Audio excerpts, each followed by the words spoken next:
ಎಲ್ಲರಿಗೂ ನಮಸ್ಕಾರ. ನಾನು ನಿಮ್ಮ ಡಿವಿಜಿ ವಾಯ್ಸ್ ಕರಿಯಪ್ಪ. ಇವತ್ತಿನ ವಿಶೇಷ ಸಂಚಿಕೆ ಅಂತ ಹೇಳಿದ್ರು ತಪ್ಪಾಗ್ಲಾರ್ದು. ಯಾಕೆ ಅಂತ ಹೇಳಿದ್ರೆ ಹದಿಹರೆಯದ ಮುದುಕ ಅಂತ ಹೇಳಿದ್ರು ತಪ್ಪಾಗೋದಿಲ್ಲ. ಅಂತ ವ್ಯಕ್ತಿಗಳು ಸೀನಿಯರಿಟಿ, ಸೀನಿಯರಿಸಮ್, ಹೀರೋಯಿಸಮ್, ವಯಸ್ಸಾದಂತ ವ್ಯಕ್ತಿಗಳು ಮಕ್ಕಳಿಗೆ ಪಾಠವನ್ನು ಹೇಳೋ ವಯಸ್ಸಿನಲ್ಲಿ ಹನಿ ಟ್ರಾಪಿಗೆ ಮುಂದಾಗಿದ್ದಾರೆ ಅಥವಾ ಪಂಚಾಯಿತಿ ಮಾಡಲು ಮುಂದಾಗಿದ್ದಾರೆ.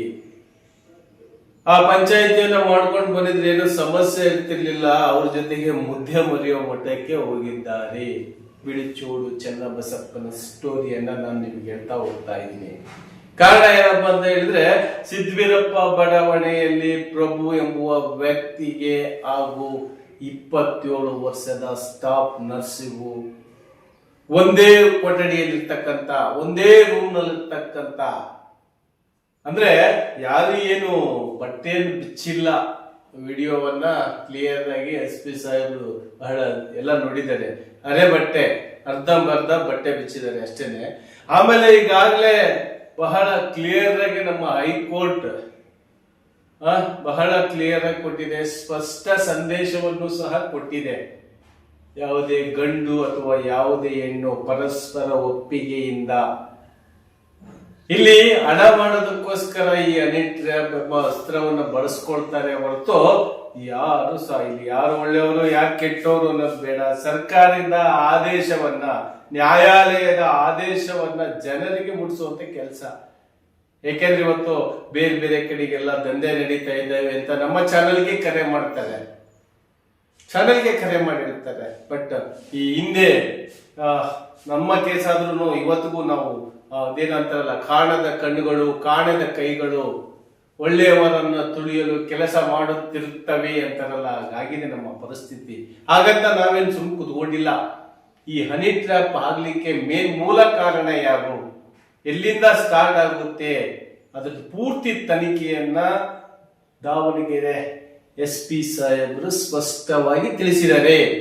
ಇದು ಈ 4 ಜನರಿಂದ ಮಾತ್ರ ಸಾಧ್ಯ ಇಲ್ಲ, ಇದರ ಹಿಂದೆ ಇನ್ನೂ ಬೇರೆಯವರ ಕೈವಾಡವಿದೆ ಅಂತ ತನಿಖೆ ಮಾಡ್ತಾರೆ. ಕೈವಾಡ ಇದ್ರು ಓಕೆ, ಕೈವಾಡ ಇಲ್ಲ ಅಂತ ಅಂದ್ರೆ ಅವರೇ ಫಿಕ್ಸ್ ಆಗ್ತಾರೆ. ಬಟ್ ಇರುತ್ತೆ.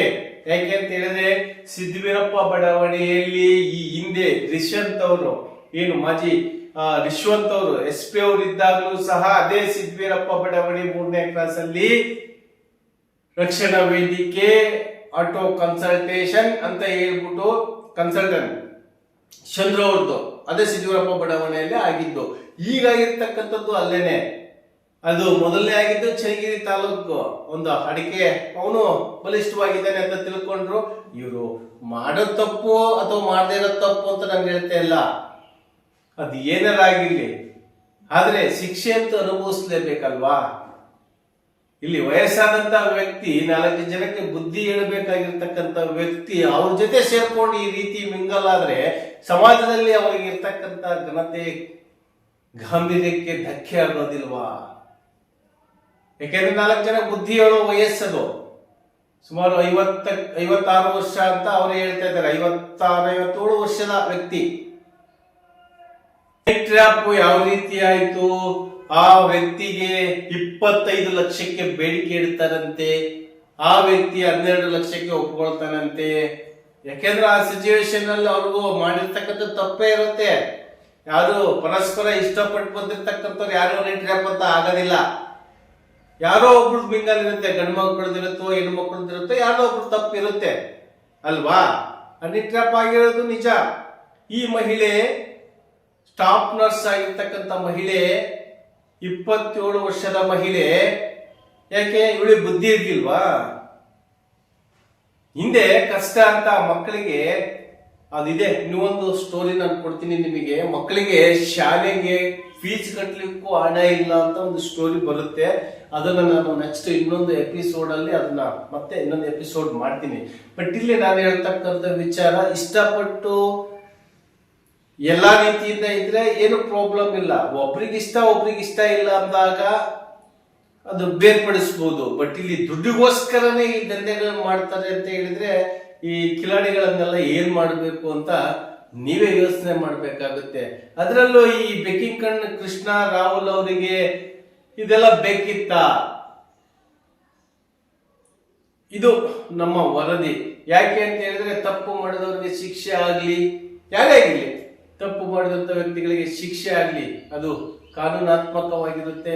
ಇದು ನೇರವಾಗಿ SP ಅವರು ಇನ್ನೂ ಮುಂದಿನ ತನಿಖೆಯನ್ನ ನಡೆಸಲಿಕ್ಕೆ ವಿದ್ಯಾನಗರ ಪೊಲೀಸ್ ಸ್ಟೇಷನ್ ನಲ್ಲಿ ಏನು 1ನೇ ತಾರೀಕು 3ನೇ ತಿಂಗಳಲ್ಲಿ ಆಗಿರ್ತಕ್ಕಂಥ 2026 ಅಂದ್ರೆ 3ನೇ ಅವತ್ತಿನ ದಿನನೇ ಅವ್ರ ಮೇಲೆ ಕೇಸ್ ಆಗಿರೋದ್ರಿಂದ FIR ಆಗಿರೋದ್ರಿಂದ ಈಗಾಗಲೇ ಅವರು ಜೈಲಲ್ಲಿ ಮುದ್ದೆ ಮುರಿತಾ ಇದ್ದಾರೆ. ಮುಂದಿನ ಎಪಿಸೋಡ್ ಅಲ್ಲಿ ಮುಂದಿನ ಸ್ಟೋರಿಯನ್ನು ನಿಮಗೆ ತಿಳಿಸ್ತೀನಿ. ಯಾರು, ಯಾವಾಗ, ಅವ್ರಿಗೆ ಹೆಂಗ್ ಪರಿಚಯ ಆದ್ರು, ಇವೆಲ್ಲದರ ವಿಚಾರವನ್ನ ಮುಂದಿನ ವಿಡಿಯೋದಲ್ಲಿ ನಿಮಗೆ ತಿಳಿಸ್ಕೊಡ್ತೀನಿ. ಅಲ್ಲಿವರೆಗೂ ನಮ್ಮ ಚಾನಲ್ ಯಾರು ಸಬ್ಸ್ಕ್ರೈಬ್ ಆಗಿಲ್ಲೋ, ನಮ್ಮ ಚಾನಲ್ ಇನ್ನು ಯಾರು ನೋಡ್ತಾ ಇಲ್ವಾ, ವಾಚ್ ಮಾಡಿ ಅಂತ ಹೇಳ್ತಾ ಈ ವಿಡಿಯೋವನ್ನು ಇಲ್ಲಿಗೆ ಮುಗಿಸ್ತಾ ಇದ್ದೀನಿ. ನಮಸ್ಕಾರ. ಇದು ನಿಮ್ಮದೇ ಧ್ವನಿ.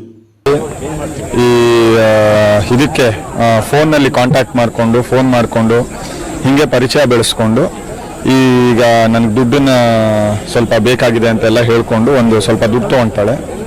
ಅದಾದಮೇಲೆ ಸಿಟಿಗೆ ಅವ್ನು ಬರ್ತಿದ್ದಾನೆ ಅಂತ ತಿಳ್ಕೊಂಡು ಅವತ್ತಿನ ದಿನ ಮನೆಗೆ ಕರ್ಸ್ಕೊಂಡು, ನಮ್ಮ ಮನೆ ಇಲ್ಲೇ ಸಿದ್ವೀರಪ್ಪ ಬಡಾವಣೆಗಳಿದೆ ಅಂತ ಹೇಳ್ಕೊಂಡು ಮನೆಗೆ ಕರ್ಸ್ಕೊಂಡು ಅವನನ್ನು ಒಂದು ರೂಮಲ್ಲಿ ಕರ್ಕೊಂಡೋಗಿ ಇದೆಲ್ಲ ಬಟ್ಟೆ ಬಿಚ್ಚೋಂಗೆಲ್ಲ ಮಾಡಿ ವೇಷವಾಟಿಕೆ ಮಾಡಲಿಕ್ಕೆ ಅಂತ ಹೇಳಿ ಅವರಿಬ್ಬರು ಇದ್ದಾಗ ಪಕ್ಕದ ರೂಮ್ನಿಂದ ಇಬ್ಬರು ಹುಡುಗರು ಬಂದು ಇವ್ರನ್ನ ಸಡನ್ನಾಗಿ ವಿಡಿಯೋ ಮಾಡಿಕೊಂಡು ಬ್ಲ್ಯಾಕ್ ಮೇಲ್ ಮಾಡಿ ದುಡ್ಡಿಗೆ ಡಿಮಾಂಡ್ ಇಟ್ಟು ಒಂದು 30 lakhsಗೆ ಅಂತ ಹೇಳಿ ಫಸ್ಟ್ ಡಿಮಾಂಡ್ ಇಟ್ಟು, ಆಮೇಲೆ ಇವನ ಹತ್ರ ಇಲ್ಲ ಅಂತ ಎಲ್ಲ ಹೇಳಿ ಎಲ್ಲ ಮಾಡಿದ್ಮೇಲೆ ಫೈನಲಿ 1.5 lakh ಇವನ ಕಡೆಯಿಂದ ತಗೊಂಡು ಇವನಿಗೆ ಬ್ಲ್ಯಾಕ್ ಮೇಲ್ ಎಲ್ಲ ಮಾಡಿ ವಿಡಿಯೋ ಆಚೆ ಬಿಟ್ಬಿಡ್ತೀವಿ ಅಂತೆಲ್ಲ ಹೇಳಿ ಹೆದರಿಸಿ 1.5 lakh ತೊಗೊಂಡಿರ್ತಾರೆ.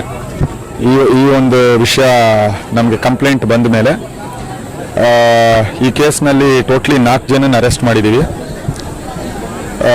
ಗಂಗಮ್ಮ ಅಂತ ಲೇಡಿ ಇದರಲ್ಲೆಲ್ಲ ಮೇಯ್ನಾಗಿ ಇನ್ವಾಲ್ವ್ ಆಗಿದ್ದು, ಹಿಂಗೆಲ್ಲ ಫೋನ್ ಮಾಡಿ ಕರ್ಸ್ಕೊಂಡಿದ್ದು. ಇನ್ನೊಂದು ಲೇಡಿ ಗಿಡ್ಡ ಗಂಗಮ್ಮ ಅಂತ, ಆ ಲೇಡಿ ಒಬ್ಬರು. ಮತ್ತು ಸೊ ಈ ಅಮ್ಮ ಏನು ಗಂಗಮ್ಮ ಇದ್ದಾರೆ, ಆ ಅಮ್ಮಂದು ಚನ್ನಗಿರಿ ತಾಲೂಕು. ಈ ಗಿಡ್ಗಂಗಮ್ಮ ಅಂತ ಇರೋರ್ದು ಇಲ್ಲೇ ದಾವಣಗೆರೆ ತಾಲೂಕು. ಮತ್ತು ಪಕ್ಕದ ರೂಮಿಂದ ಬಂದಿದ್ದಿಬ್ಬರು ವಿಡಿಯೋ ಮಾಡ್ಕೊಂಡವರು ಹರೀಶು ಚಂದ್ರಶೇಖರ್ ಅಂತ. ಈ ಹರೀಶ್ ಅನ್ನೋನು ಟೈಲ್ಸ್ ಬಿಸ್ನೆಸ್ ಮಾಡ್ತಾ ಇರ್ತಾನೆ. ಪ್ಲಸ್ ರಕ್ಷಣಾ ವೇದಿಕೆ ಅಂತ ಏನೋ ಜಿಲ್ಲಾಧ್ಯಕ್ಷ, ಯಾವುದೋ ಒಂದು ವೇದಿಕೆ ರಕ್ಷಣಾ ವೇದಿಕೆ ಇದು ಜಿಲ್ಲಾಧ್ಯಕ್ಷ ಅಂತ ಕೂಡ ಹೇಳ್ಕೊಳ್ತಾನೆ ಅವನು. ಮತ್ತು ಈ ಚಂದ್ರಶೇಖರ್ ಅವನು ಆಟೋ ಕನ್ಸಲ್ಟೆನ್ಸಿ ನಡೆಸ್ತಾ ಇದ್ದಾನೆ. ಇವರಿಷ್ಟು ಜನ ಸೇರಿಕೊಂಡು ಈ ಥರ ಒಂದು ಹನಿ ಟ್ರ್ಯಾಪ್ ಮಾಡಿಸಿ ಹಿಂಗೆ ದುಡ್ಡು ಕಿತ್ಕೊಳ್ಳೋ ಇದು ಪ್ಲ್ಯಾನ್ ಮಾಡಿರೋರು ಎಲ್ಲರೂ ಕೂಡ ಅರೆಸ್ಟ್ ಆಗಿದ್ದಾರೆ. ಫರ್ದರ್ ಇನ್ವೆಸ್ಟಿಗೇಷನ್ ನಡೀತಾ ಇದೆ. ಅದು ಫರ್ದರ್ ಇನ್ವೆಸ್ಟಿಗೇಷನ್ ಮಾಡ್ತೀವಿ. ಆಸ್ ಆಫ್ ನೌ ಬೇರೆ ಇದು ನೋಡಬೇಕಾಗಿದೆ.